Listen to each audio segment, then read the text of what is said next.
सिद्धि की शादी के बाद वो ससुराल चली जाती है। पीछे रह जाती है भाभी रानी। सिद्धि के ससुराल जाते ही भाभी कहती है, अरे वाह जी वाह, सारे कपड़े मेरे। हाय रे पैंट, अरे वाह वाह, मजा आ जाएगा।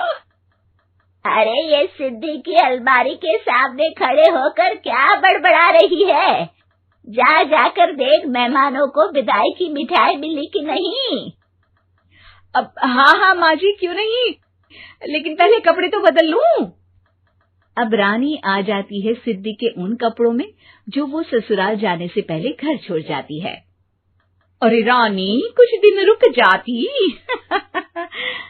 अरे ये तो सिद्धि बिटिया को मैंने ही दिया था, बड़ा ही फबता था उस पर, तुझ पर तो कुछ खास नहीं लग रहा। अब वो ना मेरे सारे कपड़े गीले थे तो सोचा पहन लूं। वैसे भी सिद्धि को कौन सा भी पुराने आउटडेटेड कपड़ों को पहनना है। वैसे भी ये सूट तो मैंने तभी पहना था, वैसे खास है भी नहीं ये।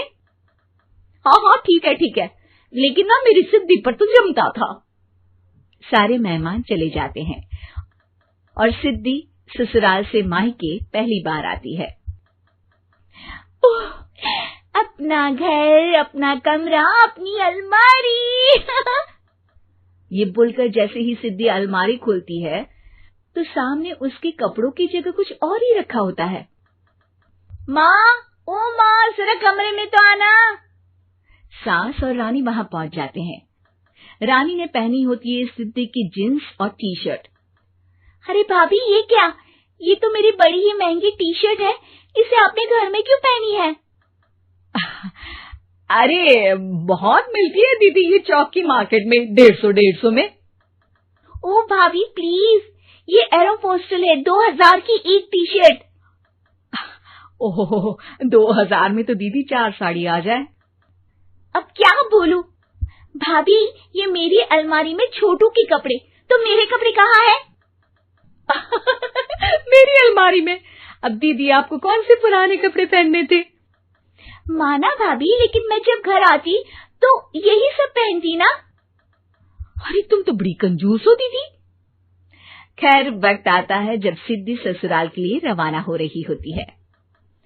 अरे रानी, अंदर से सिद्धि का गिफ्ट ले आ, लड़की पहली बार ससुराल से मायके आई है। रानी अंदर जाती है और एक सिंपल सी साड़ी लेकर बाहर आ जाती है। ये लीजिए माँ जी। सास बेटी को गिफ्ट देकर ससुराल भेजती है। अगले दिन रानी एक सुंदर सी साड़ी पहनकर सामने आती है। अरे रानी, ये तो वो साड़ी है जो मैंने सिद्धि को देने के लिए दी थी जब वो ससुराल ले जाती, लेकिन ये तूने कैसे पहन ली? अरे माँ जी, ये साड़ी तो मुझे बहुत पहले से ही पसंद थी, लेकिन चिंता ना करिए, मैंने सिद्धि के लिए भी अच्छी सी साड़ी दी है। हाँ। तभी सिद्धि का फोन आता है।